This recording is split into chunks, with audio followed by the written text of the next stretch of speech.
Hey there, thanks for tuning into Duckbricks. I'm Chris, and back in September, we got a chance to go to LEGO headquarters in Billund, Denmark, and get our first sneak peek at some amazing new 2025 sets. And the one that's been announced just now is the brand new LEGO Ideas Twilight House, which of course is based off of the infamous series of movies that LEGO has not officially touched until now. During this presentation, we got a chance to hear from the designer of the set with an official unveiling of the set before our eyes, and even go into an in-depth hands-on designer interview afterwards. And so, let's go ahead and start off with that designer unveiling, and thanks to my buddy Maticus Bricks, who shared with me some footage of his interview of the actual unveiling of the set, we also have some hands-on footage which you can check out at the end of this video. And so, let's jump into the reveal. Hi everybody, my name is Laura Perron. I am a model designer on the Ideas team. I am just beyond excited to show you this model. So without further ado, you better hold tight, Spider Monkey. This is 21354 Twilight the Cullen House. Look at that wall. To prep the next model. Now, this is a beautiful piece of architecture. It is a wonderfully minimalist house where the vampires of the Twilight Saga reside. It's filled with windows because this is the one place where they don't have to hide. And now there are 7 figures included. Whoa. Now I know, the first question you guys are asking, does he sparkle? The answer is yes. Yes. Hard to see up here, but we've put metallic printing on his alternative face, so he sparkles. We've included a neck bracket so that him and Bella can hang on to the tree. So I'm just gonna put that there, so they can reenact that scene. Yeah, what else is there to say about this film? I'll just go through the characters. So we have Charlie, Jacob, Bella, Edward, Rosalie, Alice, and Carlisle. So a great selection. Jacob has 2 wigs. Yes, which I also have in my pocket. Alternative wig. So you can have long hair Jacob or short hair Jacob, of course. But he shouldn't be here in the scene right now anyways, because we have his wolf form, which is very exciting. We have an eye deco on this element, and he's got a good bit of posability. And of course we have Bella's iconic red truck. I should have mentioned this a little bit sooner, but first and foremost, this is based on an idea submission from Nick Michaels. He submitted this idea for the Twilight Cullen House, and we just think it's a fantastic submission, a fantastic idea. I've had a lot of fun working on it. He's had a lot of fun. We've had a really good collaboration throughout this whole process, just trying to get the essence of the Twilight Saga into LEGO form. What makes it fun, and it's all of the details. It's the characters. So I'll break apart this model a little bit. Meetings with Nick, and after a while, it was very obvious that I had to mention to Laura we need to book an extra 45 minutes with him, because we were just talking so much about the model and all the details and stuff. So it was a lot of fun. That's what our meme game is. Yeah. So let's take apart this model a little bit. So we have the roof. Again, this is a sleek piece of architecture. So that just comes off like that. And we have our first floor, our top floor. This is Edward's bedroom. So we have the chaise lounge, we have some CDs on the bookshelf, as well as some great Easter eggs that I won't go into detail now. We have the graduation cap mural, very important, along the stairs, because they graduate from high school a lot. Next, we have the living room. The dining.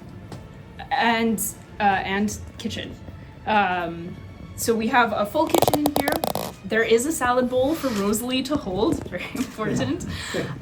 There's lots of Easter eggs in here. There's an homage to the baseball sport. See, the baseball The scene. baseball sport. That's how you say it. I know sports. There's a nod to baseball, which is the Cullens' favorite pastime. And then we have the ground floor.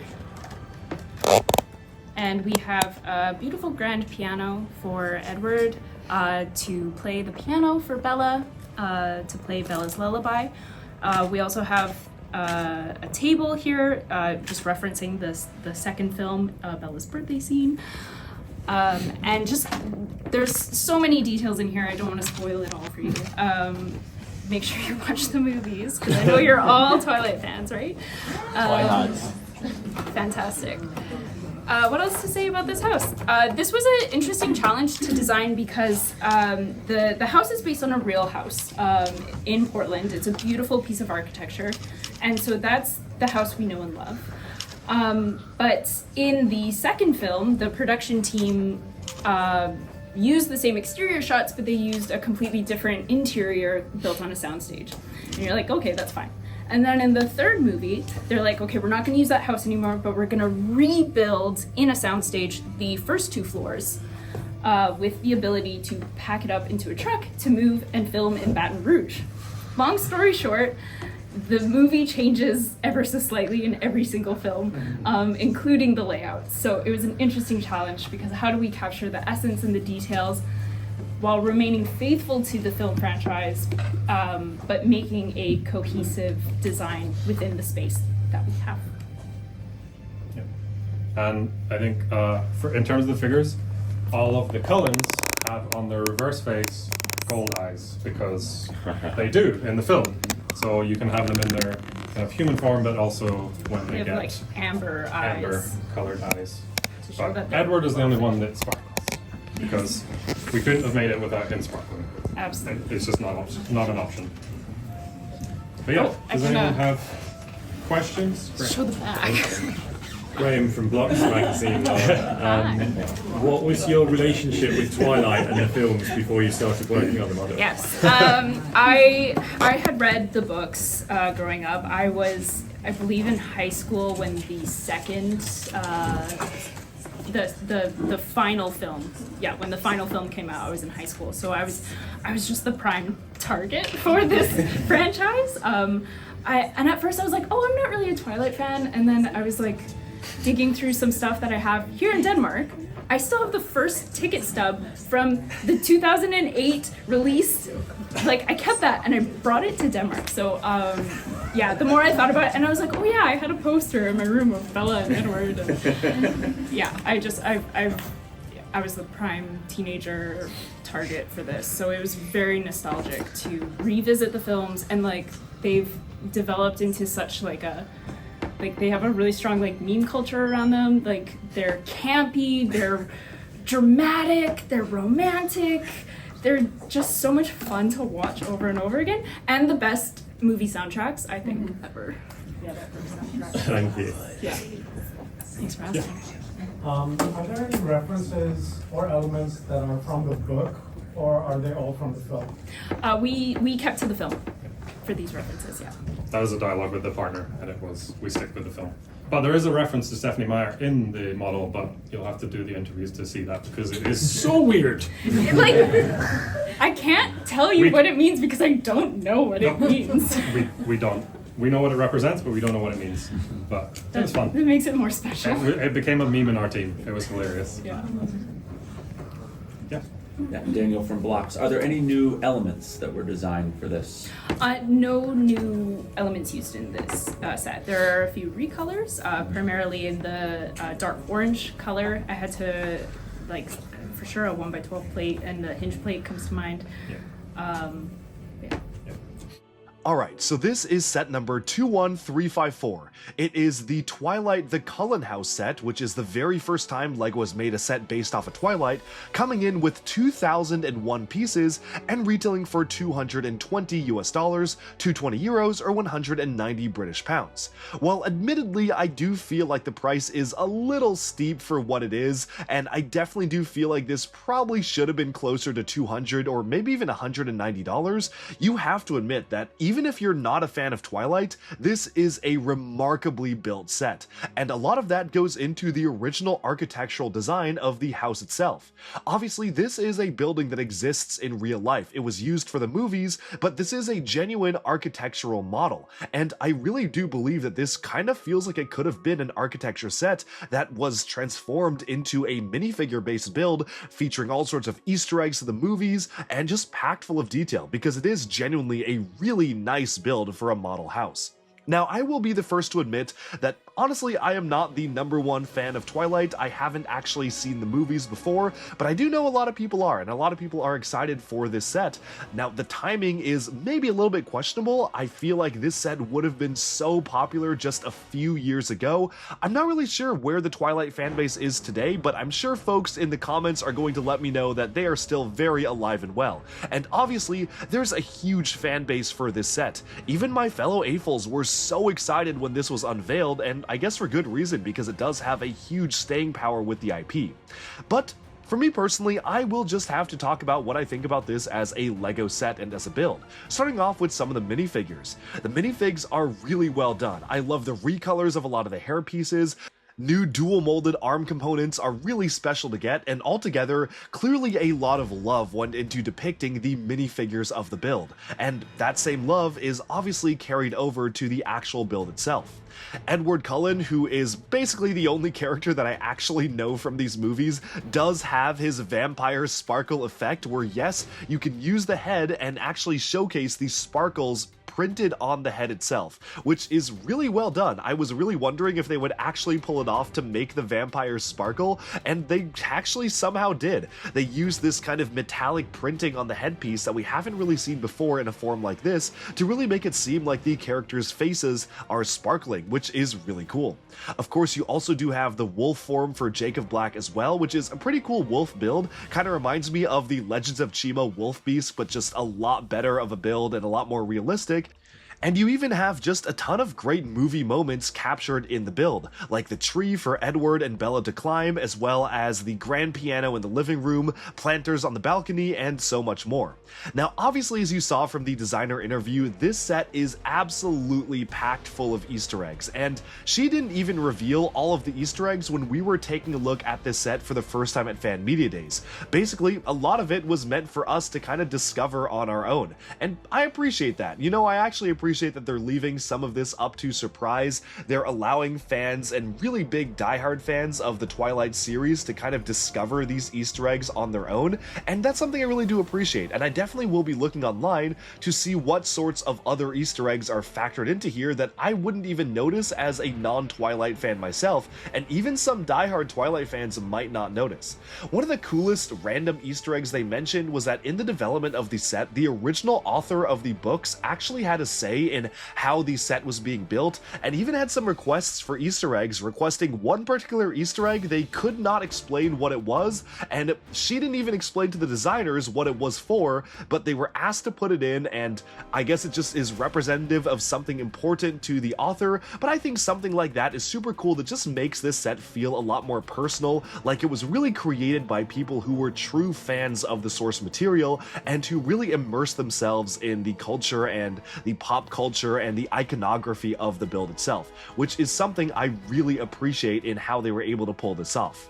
Altogether, it's a really nicely done build. I love the geometric angles, the unique architecture, the dark orange color scheme makes it feel very earthy and alive, mixed in with the dark green of the forest. This is just a really nice build by itself, and I can see a lot of people who are not even fans of Twilight, maybe folks who never even picked up the movies or had never even seen the movies at all, wanting to pick up this set just because it is genuinely a really nicely done architectural set. Even the pickup truck, it looks really realistic. I can totally see that fitting into a more realistic LEGO Cities style diorama, and that's something that I find really nice about this set. All the details are captured so that even people who are not fans of Twilight can have something to enjoy with a set like this. Altogether, this is a really interesting one for LEGO to do. And again, you could argue that the timing is maybe not quite right. I definitely feel like demand for a Twilight House LEGO set would have been so much higher if LEGO put this out like even just like 5 or like 10 years ago. But then again, building techniques were not where they are today back then, and this is undoubtedly the best version of the model that we could have gotten. So I guess it's kind of a double-edged sword. You had to wait a little bit long to get it, but the end result is really good. And I know a lot of my friends who are really into Twilight are super excited for this. And you know what? Even though Twilight might not be my thing, who am I to take away from other people's joy? I collect every LEGO Idea set, and maybe that's a bit redundant because I collect almost every LEGO set, so I'm definitely going to be buying this as soon as it releases, and I think you can pre-order it right now, which is pretty neat. You can just go ahead and buy it right now from LEGO.com if you can't wait, but otherwise, for $220, while it does seem a little bit steep, it definitely does feel more like a collector's item. I just wish it was closer to $200, but I really do have to have this in hand and play around with it and the figures to really feel like I could understand if the value was there. Once again, big shout out to my buddy Maticus who provided me this amazing in-hand footage of the model to take a look at. The way that it worked over at Fan Media Days is that we had pretty limited interview slots and we didn't really have full control over what themes we got a chance to see. We had a chance to give some of our preferences, but obviously we couldn't see everything. And I was actually lucky enough to sit in on more interviews than most people, just because I teamed up with friends and did interviews with them, and then of course shared out footage with a lot of my other friends in the YouTube space so we could all just share footage and get a chance to showcase these sets on our own individual channels. So go check out Maticus, especially on Instagram if you haven't already. He is a great creator and I'm very grateful for him allowing me to share all that footage with all of you. Of course, we do have the official images of the set as well. Yes, it is an 18+ adults-oriented style build and box, which is pretty much to be expected, and I do like how it kind of shows you some in-progress builds of how it actually looks like when it's under construction, and a lot more close-up images of the minifigures themselves. Obviously, we tried to capture as much as we could, but the way that things were set up at Fan Media Days is that we kind of were in this like rows of desks style system, where if you were even like 2 rows back, you couldn't get any good footage whatsoever of the reveal, and then of course you had to get lucky and see if you happened to get the interview to get in-depth footage, which is why getting a close-up look at those minifigures is so special. But of course, now that the official images are out, I can actually share them in this video as well, and you can see how all the minifigures have something very unique to them, from the golden sparkle to their eyes, to this really great dual-molded black and kind of this darker skin tone arm, which is a newer color of skin tone, a great recolor of the LEGO Hawkeye air piece, which is in dark brown this time, which is going to be super useful, and altogether, just all sorts of great looks at what the product looks like by itself. I'm a fan of how they pulled this off, and I'm really curious to see if the value is going to be worth it when I pick it up on store shelves. That's all for this reveal video. Thank you so much for tuning into Duckbricks, and be sure to like and subscribe for even more LEGO news, reviews, discussion, and analyses coming your way very soon. Bye for now.